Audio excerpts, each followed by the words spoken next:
You are now listening to Femme podcast with Tessa Markle and Carolina Alvarez. Femme. Hey, Femme. Welcome back. Hey. Hi. Hello. So, this is our, fifth episode? I can't count. I can't count. Whatever. I can't count this morning. Well, guys, we batch these out too. So, we've been recording pretty much nonstop, Friday or Thursday, Friday. Now today is a Monday. So yeah, our brains are dead, but our guests are awesome though. Well, facts, girl. Yes. Facts, chica. No, we're really excited about this one we just had.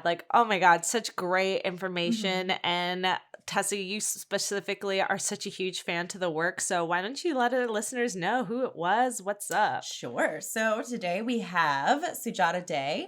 She regularly performs in Upright Citizen Brigade's hit show Asian AF.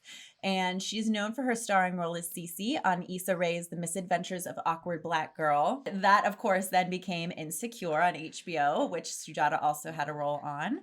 And this is an impressive list, okay? Sundance Lab Fellow, Sundance Film Festival Influencer, Sundance Collab Advisor, and served as HBO Visionaries Ambassador in 2019. So she does a lot of stuff. And she's a creator, a filmmaker, a director, a writer, an actor, all the things. All the things, y'all. All the things. And we get into kind of how one became the other, mm-hmm. and what it was like filming with Issa Rae and that very start. It's just so cool to hear how everyone started, and it's just like us, mm-hmm. just like you guys, I'm sure. And it's no different. There's no huge budget. It's not glamorous. It's what we talk about on the show. Exactly. The realness. Cracking in the pot. I just kept talking about crack, so you'll just enjoy that too. So without further ado, Femme presents Sujata Day. Girl, have you listened to Hags yet? Oh my God, yes. Let's tell the fam about it. So, Hags is a weekly podcast dedicated to deconstructing and demystifying how society values gender by asking key questions like, for the love of God, why? Yep. And each episode begins by celebrating a boss-ass bitch from throughout history before tackling our ever-changing understanding of modern intersectional feminism through history, pop culture, current events, personal anecdotes, and embarrassing childhood stories. Co-hosts Riley Rose Critchlow and Nicole Weiland are frequently joined by special guests like Gates McFadden, Troyan Belisario, Gina Susanna, Liz Jenkins, Brianna Cuoco, Ione Butler, Jazz Thornton, and Jen Mora from Voices of Hope, and many more. The show is produced by Alex Reeves and Point of Blue Studios. Follow them across the social medias at Hags Podcast for more.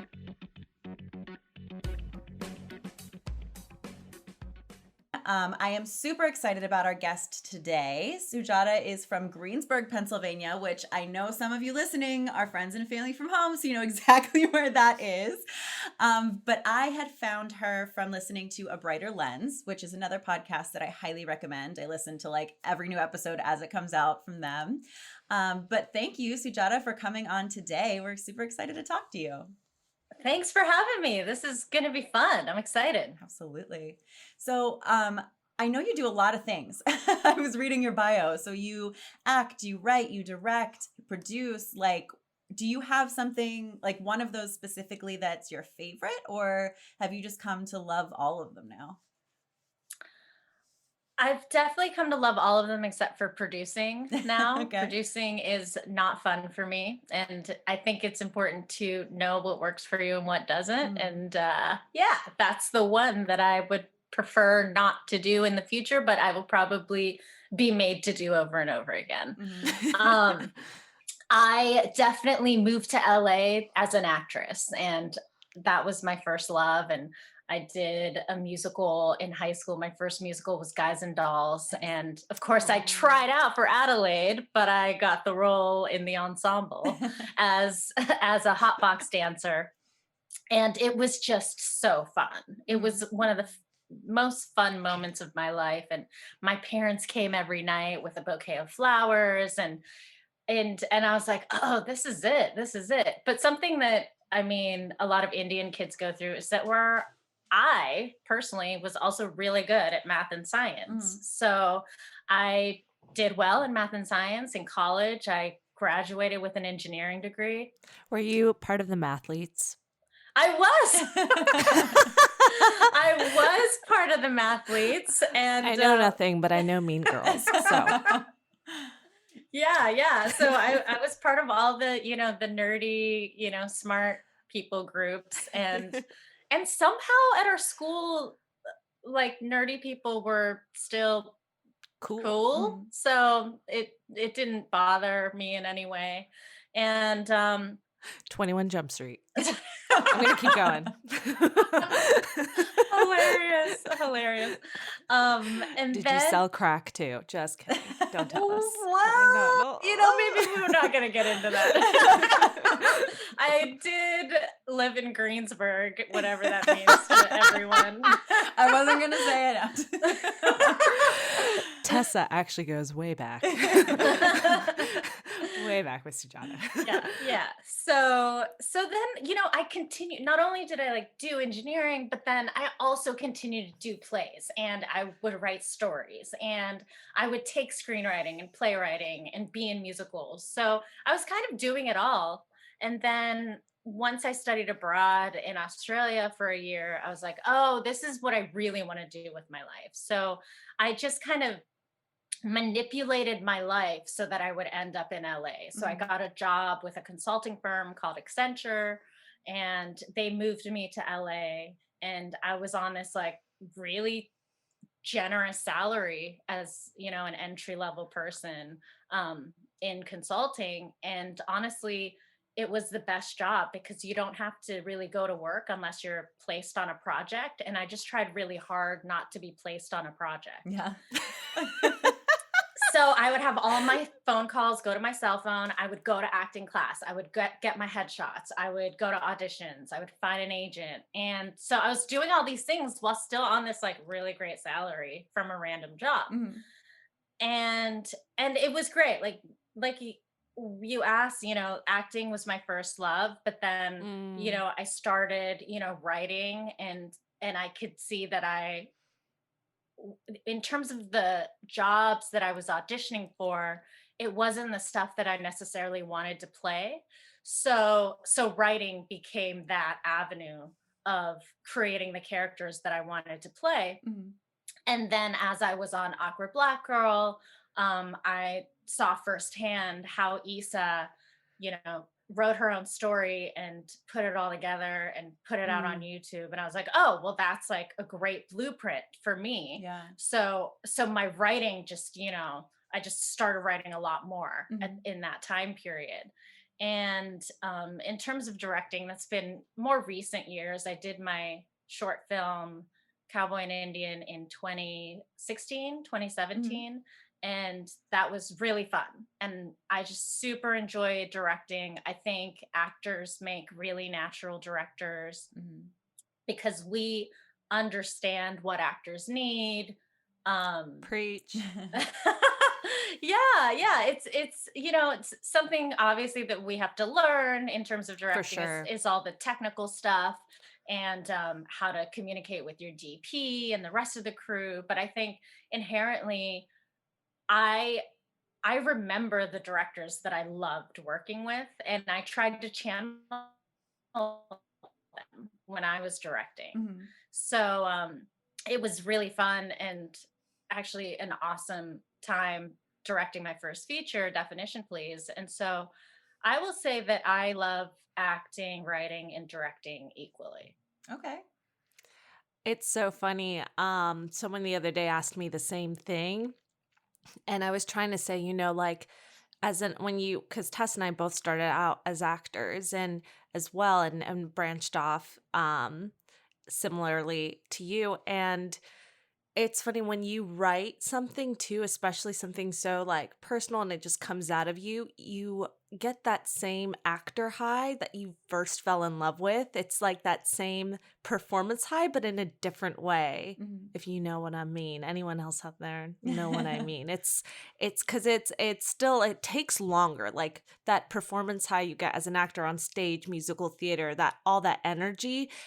It's much easier to get, and that's why we become addicts and like crave that, because it's just like the most connected soul visceral experience you have with your partner or the audience, whomever's watching or you're playing off of. And with writing, and I think this is why not everyone can get into it. It is a longer trajectory to getting that high, but I do feel like I love it equally, because when I'm done writing something, so like it's finalized, you walk away with it like that same kind of high. You're like, oh my God, this is so good. Yeah, This is yeah. there, right? For sure. That's exactly it. Yeah. And getting to see something too, go from just an idea in your head to a completed project to then if it picks up steam and goes somewhere, like that's amazing. And I mean, you got to see that firsthand as an actor with Issa Rae. Like, I mean, getting to work with her is like a dream of mine, and you started way back on Awkward Black Girl when it was just a YouTube thing, and then continued through seeing it on HBO as Insecure. And I guess just tell us a little bit about that experience, because I'm sure that was a really cool thing to be a part of from like the beginning to its success. Yeah, I mean, this was about 10 years ago. I was ahead of the curve and I deleted my Facebook. And I and I realized that, I need a new social media to stay in touch with people. So I was like, okay, Twitter is a thing, I guess. And this was before everybody was on Twitter. So I was just like, okay, I'm gonna make my Twitter and then see what happens. And I started following this person named Joshua who runs Film TV Diversity, and he would tweet out different people for his followers to follow. So directors, writers, producers, etc. And Issa was one of them. So I was just like, I'll follow her. And then she followed me back, and I believe we both had like 5 followers at the time. And oh my God. And then a couple days later, she tweeted out, hey, I'm looking for a mixed looking girl to play my best friend on a web series. And I DM'd her and I was like, hey, I'm not mixed, but this is what I look like. So just let me know. Yeah. And she was like, come on in, come to the audition. And then I pulled up to the audition. It's at her house in a neighborhood. And I was just like, this is shady. I can't go in. It was a nice neighborhood. It was just like, you're not but supposed it's not, to. You're not supposed to. Yeah. Wow. It was like totally like stranger danger alerts going off in my head. But then I saw Issa. I was actually about to drive away, and then she walked out talking on her cell phone, and I was like, whatever, it's a girl, I'll be fine, I'll be able to defend myself against a girl, which is also like not the right attitude to have. So anyway, went in, did the audition, took 5 minutes, totally chill, left, nothing bad happened. And then a couple hours later, get the email, hey, you booked the job. And I was like, great. And it was totally like $0. And she's like, come to this location in 2 weeks. And it ended up being her dad's doctor's office in Inglewood. Okay. And so I get there and we shoot the hallway scene, which took about 20 minutes. And it was like her brother on like a video camera with the microphone attached to the camera, and then her and me, and that's it. It was just the 3 of us. And she was like, come camera ready. And that was it. So then oh my God, I love this. So then we were done, and then I left, and I was like, what did I get myself into? Like, what is this project?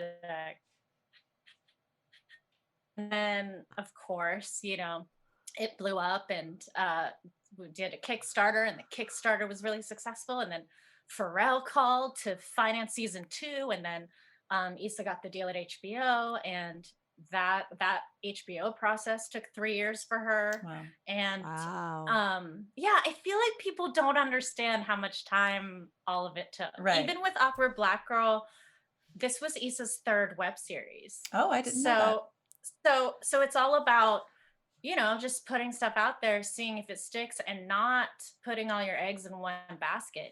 Like I see a lot of people in there. Snaps. and Yeah, they're that's so putting hard. so much into one project, and then they're like, why isn't it getting picked up? Why Mhm. can't it be made into TV show or movie? And I'm like, you got to make your next project. Like, you can't keep pushing this one thing Right. that hasn't gotten any action. um so then, of course, when the pilot was being produced, Issa texted me, was like, hey, there's a role for you. It's small for now, but it'll grow, and do you want to do it? And I was like, yes. Like, why would I say no? And so came in, shot the pilot. It was really, a dream come true, going from a YouTube series set where Issa was putting the budget on all her credit cards to just, being on the set of an HBO pilot. And then it got picked up, and then they are now shooting season 5 of Insecure. So it's been quite the journey. Yeah. And that's so awesome to hear too. It's like starting from absolutely nothing where like you're having people come audition at your house, to then like now she's teaching a master class, I mean it's so cool to hear. But I want to talk about your projects as well now that you've created on your own. So Cowboy Indian was first, right? Yeah. So Cowboy I love Indian. that title, by the way. I just have to say, like, what is that about? Please tell us. So that was definitely, first of all, I went out to Joshua Tree for the first time before I even thought of the idea. And it was to shoot a music video for my friend who's a singer. Mhm. And so we're staying in the Pioneer Town Hotel, and there's that like fake Pioneer Town, I love that. like facades. Tessa and Yeah. I've been. Yeah. Yeah. It's like crazy. And I was just like, oh, this is such an interesting setting. We got asked if we were getting married there by someone at the gas station. Wow. Yes. It's real interesting out there. Let me Yeah. tell y'all. Yeah. So I was just, my creative juices started flowing, and I was like, oh, I'm Indian. There could be like a play on words of like, so I went through a couple different title ideas in my head, like cowgirl and I don't know, Yeah. something, and then I settled on Cowboy and Indian. And then after I got back from Joshua Tree, I just wrote the script, and it was basically, the premise was, what if one of the characters in Kill Bill was Indian? And that was the premise. Okay. And that was it. So it's just like an 8-minute thriller short film that I was just inspired by Joshua Tree, and we went out and shot it in one day, and all the pieces came together. And funnily enough, I mentioned that I worked at Accenture. I was doing my taxes earlier that year, and I realized that I had these random stocks that I didn't know about. And I called, and they're like, oh, these are Accenture stocks they gifted to you when you left. And I was like, what? I was like, how much money is it? And they were like, $5,500. And I was like, write me the check. So, Yeah. so they were like, no, we don't recommend you. And I was like, write me the check. I So need I that money cashed it. now. I cashed out the stock, and I made Cowboy and Indian for the $5,500. That was money that I never knew I had. So it was very lucky. And then, just made all the plans and went out to Joshua Tree, shot at an Airbnb, and in that area. Mhm. And it came out exactly how I wanted it to come out, and I was really happy with it. And I've sold it twice to 2 studios to be made into a television show. And I would say that having done that with my first short has been pretty awesome. Yeah. And that's awesome too to I guess, we don't always think about like what potential shorts have to then grow into something else. Like you said, you sold it to 2 studios to make as TV shows. Like that's something I wouldn't even think of, like, that you can sell a short for them to develop into something other than a feature. I guess like features always seem like the Yeah. next step, but that's really cool. And then did you sell it and then like now you're disconnected from it completely, or are you still like developing it with them, or how does that work? So what was really cool is I was like you guys, and I did my short, and I was like, I didn't even think of a story beyond it. I was like, this is just my short, and then I have other ideas for features and TV shows. And then I met with an executive, and she had reached out to me, and she was an Indian American woman. And so, I went in and I pitched her like all my other stuff, and she wasn't really feeling the other stuff. And then at the end of the meeting, she's like, what about this short? And I was like, what about it? And she's like, I feel like there's a story there beyond this, this 8 minutes. And I was like, okay, I don't know. And she's like, why don't you come back in and we'll flesh out a story? And I was like, fine. So went in, we were just like shooting ideas back and forth for an hour and a half. And then she's like, okay, go home and like write whatever you think down from this meeting. And then they bought it. And I was like, this is wild. Like but I will say it helped that she was an Indian American woman who like just totally got the short and got what I was going for. And we developed it into this really cool idea. And basically this studio got, at the time, got caught up in a merger. So then they returned the rights back to me. And then 6 months later, it got bought by another studio. Okay, nice.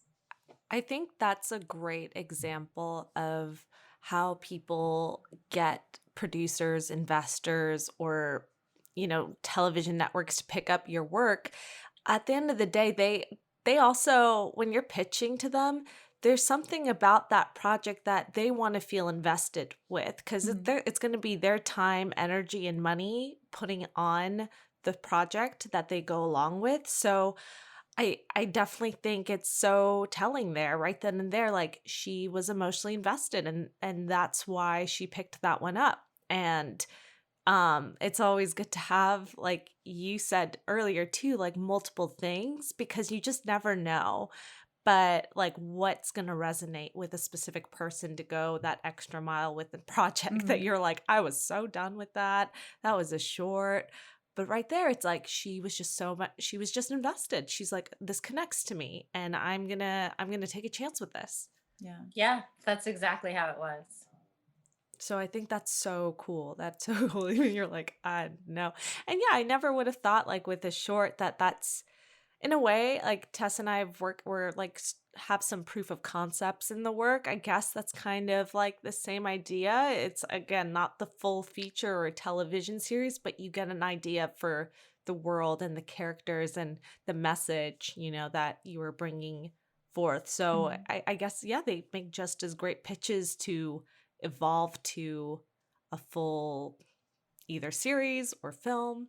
So that's really cool. Yeah. I think a proof of concept is really the way to go nowadays. So even if you tell us why. So even if you have, let's say you have this 90-page feature, or you have a half-hour comedy, or you have a 60-minute drama, right? So if you take like a great scene out of any of those, or if you make some kind of like beginning, middle, and end out of any of those projects and make it like 5 to 8 minutes long, I would say, then you have created IP. And that is the magic word for every single executive in town. As soon as you create that little video, like I said, with the beginning, like middle, and end, so they that bought, you like my you can go Cowboy through the film Indian festival circuit. I don't own any, because if you go and through I'm the like, film festival dude, circuit, I even wasn't if gonna it do doesn't, anything else with you don't this have anyway. to So get into take it, Sundance or take it. Tribeca or South Obviously, I'm by. a good lawyer, There's you so know? many women in film festivals. There's so many.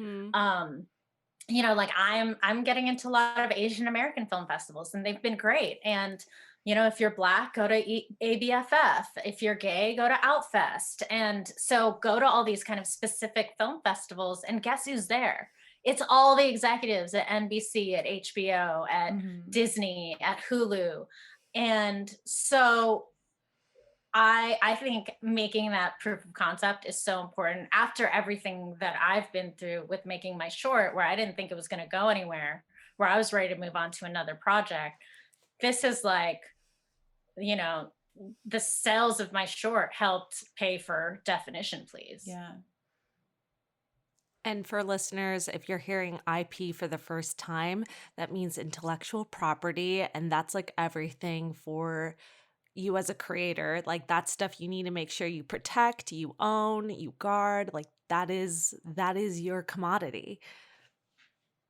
Yeah, we So could have a I whole think episode, I that's- think, talking about that. Because it's such, it Yeah, is kind of like for a real. vague term, you know, like IP covers a lot of things, but Yeah, IP covers so much. You could write something on Medium and that is considered IP. yeah. So if you write a short story, which there's so many shows and movies based on just short story ideas, Mhm. and you throw it up on Medium, that's your IP, and you could sell that. So true. It's so crazy to think about. And I love that we have you on to explore this like more, because I think it's the first time we were kind of really delving into that. And Mhm. I'm super like business minded when it comes to my art. So Yeah, which you, Yeah. I mean, you have to be to want to like succeed in this business. You know, like sure, you can be just creating things that are just to get something made, you know, but if you want to at least like break even in the end with money, let alone like succeed and go up in the business, have a Yeah. career. Yeah, then you need to be Like, business you need- minded. Yeah. yeah, and it just Yeah. helps you when you have that, financial stress lifted, it helps you be more creative. It helps you open your mind a little bit more. So, if you're a songwriter, a song is considered IP. Mhm. If you write poems, a poem is considered IP. So, I don't think it takes away from the creative aspect of your life. Yeah, totally. I agree. I think it's for artists who are really, really like, I'm an artist, whatever that means. Starving I artist. feel like starving. You don't want to be starving, my dear. You want I think there's a balance and you need to find that. And if that's like, take that time to I think we've talked with a coach before, Mandy Mae Cheatham. Shout out to her. If you guys need a resource of someone who really can help you protect the artist, Mhm. but still be a badass bitch, then I would go to her. Because her coaching helps you really protect the artist, but understand that it's a business that you want to own. And like, I love that you said that when you have that financial stress lifted, you really feel more free and able to focus on your craft and your work. So, did you find that you had to like work that out for yourself, or were you just like born businesswoman and worked it out? Like, where were you on the spectrum? Yeah, I was never really a struggling artist because part of, the whole plan of moving out to LA, I got moved out by a company. Mhm. I saved a lot on those relocation fees because I was frugal. I saved my money when I worked at Accenture and only paid for things that I needed, like the headshots, like the wardrobe that I needed for auditions, and, lived with roommates. And a really good friend once said, Yvette Nicole Brown, she said, you need to live like oh man, I'm not like going to say this quote correctly, but it's like, if you're a guest star, you need to live like a co-star. Mm. If you're recurring, you need to live like a guest star. So you always kind of want to live below your means. And then you're just like really not going to have any issues. Like I'm not out here, driving a Tesla. Right. So yeah, so that's part One of it. day, Sujata. One day. One day. We keep that. You manifest it. I love that you just kind of had this plan from the get-go and you're so smart about it. That's really telling to who you are and inspiring for others. Like you can kind of in a way manifest the life you want to live on a day-to-day and just try to make it work for you.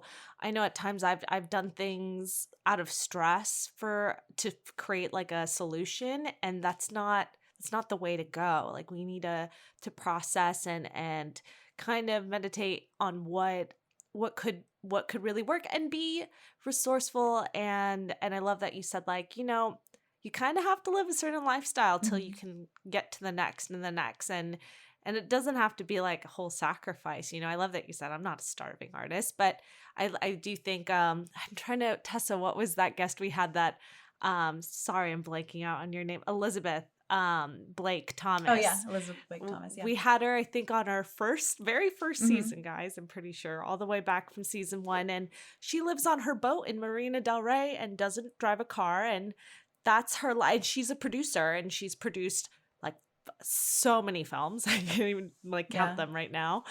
But she's made her life work for her in that way, so that way she doesn't have financial stress. And I mean, it's a pretty important thing that we have to tackle on as artists too, because we want to be comfortable enough to create. And so she's like, I'm gonna live on my boat, and I only need to pay for an Uber when I need to. She cuts it all off. So guys, there's always a way. Yeah, I mean, it's a reminder to people that that are getting involved in the business for the wrong reasons, is that it's not glamorous. Like, until you're, maybe not even A-list, but until you're really successful, you're not going to be driving the Tesla, living in Beverly Hills. It's just not how it works. And it takes years and years. Exactly. You're not just going to show up to LA and then you're going to go to a coffee shop and people are going to, be like, oh, I am an agent at CAA and I'd like to represent you. And there is a pilot that is perfect for you tomorrow. And all of a sudden you're on Dynasty. Yeah. I don't know. Yeah, no, totally. But it's a good reminder too of the flip side of it, of you don't have to be a starving artist. Like we said, just be smart about it and, live with roommates, save money, whatever you have to do that works for you so that you can live comfortably, then you'll be fine. It's just about planning ahead, I think, really more than anything.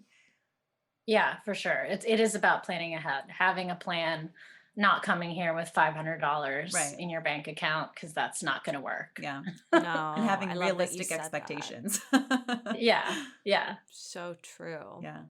Hey everybody, I'm Chris Fafalius, and I'm the producer of Krista Makes a Podcast and the host of the One Hit Thunder podcast. And I'm Matt Kelly, host of Horror Movie Night and the producer / the head of content for the Geekscape Podcasting Network. Between the two of us, we have, believe it or not, 25 years of podcasting experience, and we want to help you start your own podcast. We know podcasting, and we want to share that knowledge with you. So whether you're new to podcasting or you want some feedback on your currently active podcast, we want to help.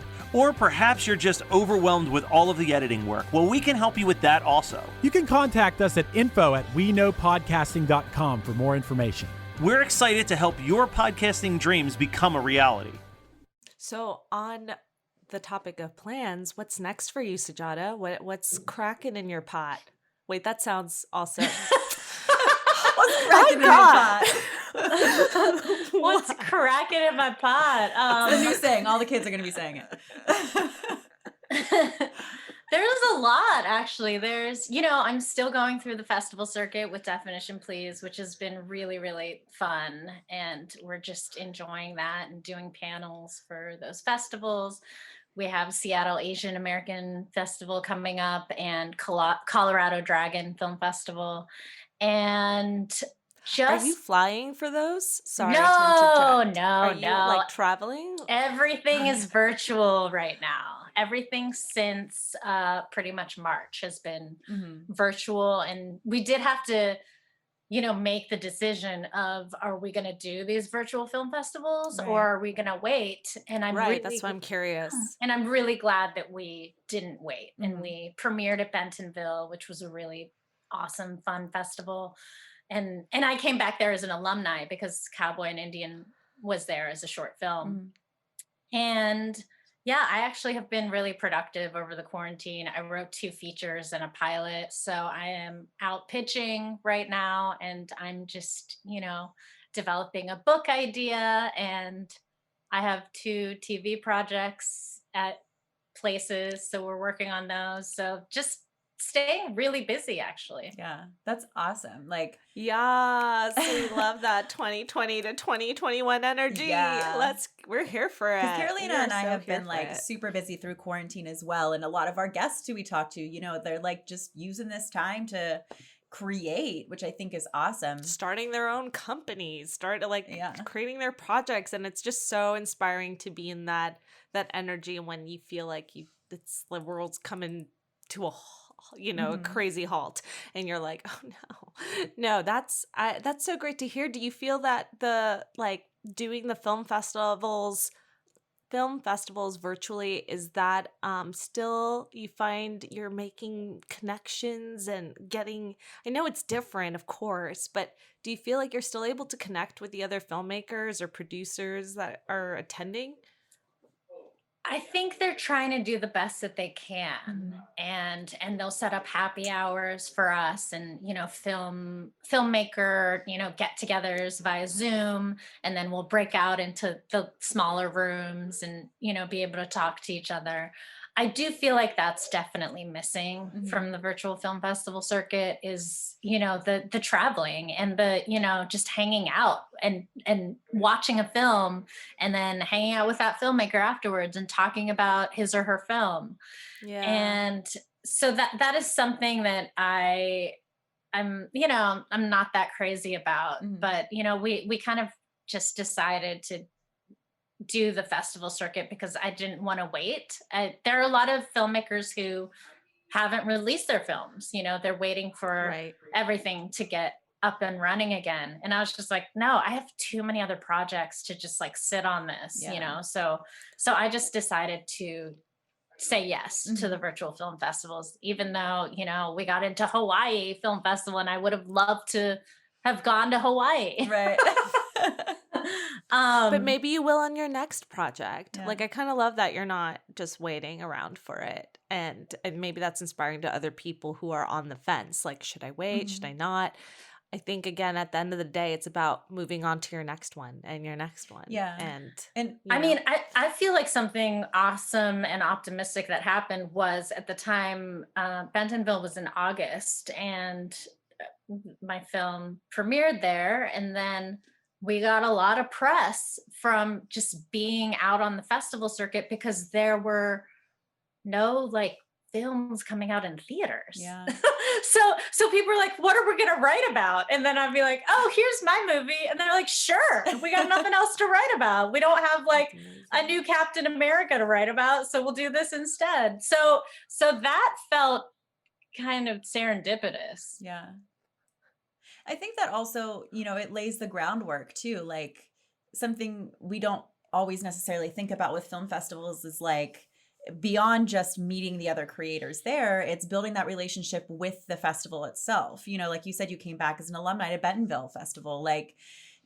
When you start building those relationships, a lot of them have quote unquote sister festivals and stuff, and it gives you a connection to those people. And so right now, when it's maybe not as exciting and you don't get to travel and you don't get to meet as many of the creators, you're still laying those groundwork relationships. So that's pretty important too, I think.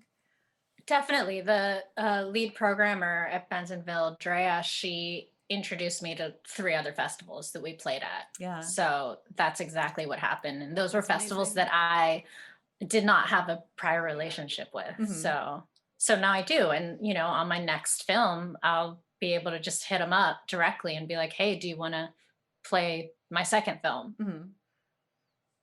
Hell yeah. Network girl. Love that.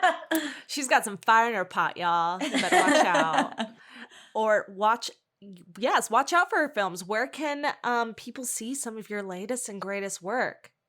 Well, Cowboy Indian is just on Vimeo, so you can just search for it and it'll come up. Definition Please is not available yet to the public, so we are talking to some buyers right now. Fingers crossed. We'll see what happens. And of course, Insecure you can watch on HBO Max, and Awkward Black Girl is on YouTube, so you can watch the first 2 seasons. Or the only 2 seasons of Awkward Black Girl on YouTube. I think something that's really fun when watching Awkward Black Girl is you watch the progression of the production, and you're like, oh, they got lights in this episode, or this is a new location, that's good. Or even just the jump from season 1 to season 2 when we got Pharrell to finance, you can see the production, just kind of get a little bit better. And so that's really exciting for me to watch. Even over quarantine, something that I've been doing is with famous filmmakers of today, I'll watch their first or second films or their early films. And those are more inspiring to me because I'm like, oh, they had to do this on a lower budget and they just had to make it work. And so that's something that I've been doing just to, get my inspiration going. Yeah. And that's smart too. I think, once you've been involved in filmmaking, I'll word it that way, whether you've actually like created your own thing or not, like you get how things work and you notice those things that you're pointing out, like, oh, they got lights this season or whatever, So yeah, it's once you have that mind like turned on, it's really good to watch things as the creators progress. Yeah. Yeah. Cool. And to know like what you could possibly do on your first project Yeah. when you have like no budget. It's like, well, these directors did it like this too, and good news is we have better technology these days. So hopefully your first film will be better. It's inspiring. I love that you said that because it does show you kind of like what they had to work with. And again, if you're producing your first project, you can really get inspired that it's possible, and they had to move on to their next film too. It's all a learning progression. So yeah, I'm excited to look back at those episodes and see how it like just begin to flourish and transform. Yeah. Yeah. Check it out. Yeah. For And as sure. far as beyond just watching your material that you have out there, how can our listeners find you social media wise? You want to share your website, all of that stuff? Sure. I'm just www.sujataday.com. I'm on Facebook, Instagram, and Twitter, Sujata Day. Also, Definition Please has all of its own social medias, Definition Please at Facebook, Instagram, and Twitter. And yeah, you can kind of follow along, and I'll let everyone know when we get that streamer on board to show Definition Please. Yeah, please reach out to us again. We'd love to help you promote that when it's ready and everything. So yeah, you're part of the Femme fam course. now. Yay, Femme Fam, I love it. We love it, Sujata. Thank you so much for taking this appointment with us. It's been nothing but pure joy. You're so sweet and fun and smart. I love that. Thank you. Thank you guys. This was really great. Thanks for listening to Femme Regard Podcast. If you like what you hear, tune in every Friday for more tips on the filmmaking business and insightful conversations with industry professionals. We can only grow with your support, so please subscribe, share, rate, and review. You can also join the Femme Fam on Patreon. For more on us, check us out at femregard.com.